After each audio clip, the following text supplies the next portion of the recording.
안녕하십니까. 계속해서 대구 경북 소식입니다. 대구와 경북 지역은 오늘 대체로 맑고 덥겠습니다. 아침 최저기온은 대구 18.2도, 구미 17.8, 안동 17.2, 포항 20.1도로 어제와 비슷했습니다. 낮 최고 기온은 대구, 구미, 안동 31도, 포항 27도로 어제보다 높겠습니다. 한편 자외선 지수가 대구는 위험, 경북 지역은 위험에서 매우 높은 단계로 외출할 때 주의가 필요합니다. 대구기상지청은 토, 일요일 오후에 소나기가 오는 곳이 있고 대구의 낮 기온이 30도까지 오르는 등 더울 것으로 내다봤습니다. 경북 동해안에서는 경관이 빼어난 등대를 관광 상품으로 개발하는 사업이 추진되고 있는데요. 당장 올 하반기에 착공해 2020년이면 완공될 예정이어서 등대 관광 시대가 열릴 것으로 기대됩니다. 장성훈 기자입니다. 포항을 대표하는 관광 명소인 영일만 해수욕장에서 가까운 포항 연암갑 등대입니다. 지금은 나무에 둘러싸여 접근조차 힘들지만 3, 4년 뒤면 또 하나의 관광 명소로 탈바꿈하게 됩니다. 경상북도가 140억 원을 들여 영일만이 한눈에 들어오는 전망대와 둘레길, 해양 캠핑장 등을 조성하기로 하고 하반기에 공사를 시작하기 때문입니다. 동해안 등대 관광벨트 사업이 본궤도에 오른 겁니다. 2020년까지 890억 원을 들여 연암갑 등대와 양포항, 병곡항 등 7개 항의 등대를 체험 관광 코스로 조성하기 위해 막바지 설계 작업이 한창입니다.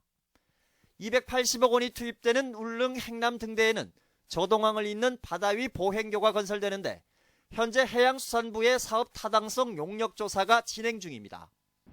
또 7개 등대에 대한 시설 공사가 끝나면 등대 마을이나 사진 찍기 좋은 등대 명소, 등대 축제 등 다양한 관광 콘텐츠도 개발할 계획입니다. 이 사업이 끝나고 나면은 한 60%, 70% 이상이 등대 주변에서 조금 즐기고 그다음에 이제 자연 경관을 이제 마음껏 볼 수 있는 등대 관광벨트 사업이 탄력을 받으면서 바닷가 상인들의 기대도 커지고 있습니다. 등대가 있으니까 개발이 된다니 관광객이 많이 오시고 하니까 저는 역시 너무 반갑고 장사하는 입장으로 손님 많이 오시도록 좀 기대합니다.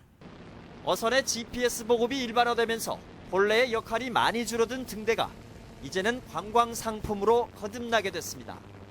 MBC 뉴스 장성훈입니다. 경상북도와 경북교육청의 전체 조례 430여 건 중 57%, 240여 건이 정비 대상인 것으로 나타났습니다. 경상북도의회가 지난 1년여 동안 조례정비특별위원회를 운영한 결과 정비 대상 조례 240여 건을 발굴하고 이 가운데 70여 건, 29%를 개정했습니다. 정비 사유는 상위 법령과 일치하지 않은 경우가 가장 많았고 다음은 어문규범 위배, 행정변화 미반영 등의 순으로 나타났습니다. 경북도의회는 결과 보고서를 작성해 의회에서 승인받은 뒤 집행부를 통해 반영하도록 할 계획입니다. 대구지방법원은 부부싸움을 하다가 자녀들 앞에서 남편을 살해한 혐의로 기소된 49살 A씨의 항소심에서 원심과 같이 징역 10년을 선고했습니다. A씨는 지난해 8월 자신의 집에서 남편과 다투다 폭행을 당하자 부엌에서 흉기를 가져와 남편을 살해한 혐의로 기소됐습니다. 재판부는 자녀가 집에 있는 상황에서 범행을 저질러 충격과 상처를 주었다면서도 이후 지혈을 하고 119에 신고한 점을 고려했다고 판결 이유를 설명했습니다. 대구 성서경찰서는 지인에게 흉기를 휘둘러 다치게 한 50살 이모 씨를 붙잡아 살인 미수 혐의로 조사하고 있습니다. 경찰에 따르면 이 씨는 그제 오후 4시쯤 술에 취해 58살 최모 씨와 말다툼을 벌이다 쌍방 폭행으로 입건돼 조사를 받고 풀려난 뒤 밤 9시쯤 사과하겠다며 최 씨를 불러내 범행을 저질렀습니다. 오늘 60 민주항쟁 29주년을 맞아 더불어민주당 경북도당은 논평을 내고 민주항쟁의 기폭제가 된 60 항쟁의 정신을 존중하며 그 의미를 되새겨야 한다고 주장했습니다. 60항쟁은 지난 1987년 군사정부의 독재에 항거한 범국민 민주화 운동이었던 만큼 그 정신을 계승해 사회 양극화와 사회 안전망 실종 등 지금 우리에게 놓여진 난제를 극복해야 한다고 주장했습니다. 어르신들의 권익 향상과 복지 증진을 지원하는 대구시 어르신 행복드림센터가 오늘 착공됩니다. 달서구 성당동 종합복지회관 안에 건립되는 어르신 행복드림센터는 총 사업비 60억 원을 들여 지하 1층과 지상 3층 규모로 지어져 2017년 10월 준공될 예정입니다. 어르신 행복드림센터는 평생학습실과 취업지원센터, 자원봉사센터, 노인회 사무실과 강당 등을 갖추고 어르신들에게 활동 공간과 교육 장소를 제공합니다.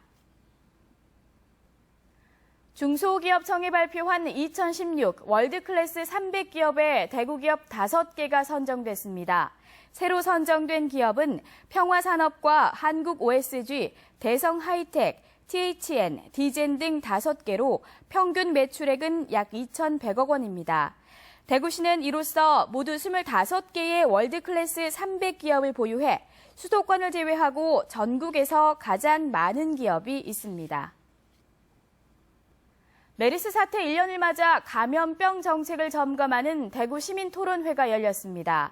대구 경북 보건복지단체 연대회의는 어제 저녁 7시 중구 인권교육센터에서 시민단체와 대구시 의료계 전문가 등이 참석한 가운데 토론회를 열고 대구시의 감염병 예방 관리 정책을 점검하고 개선점을 논의했습니다.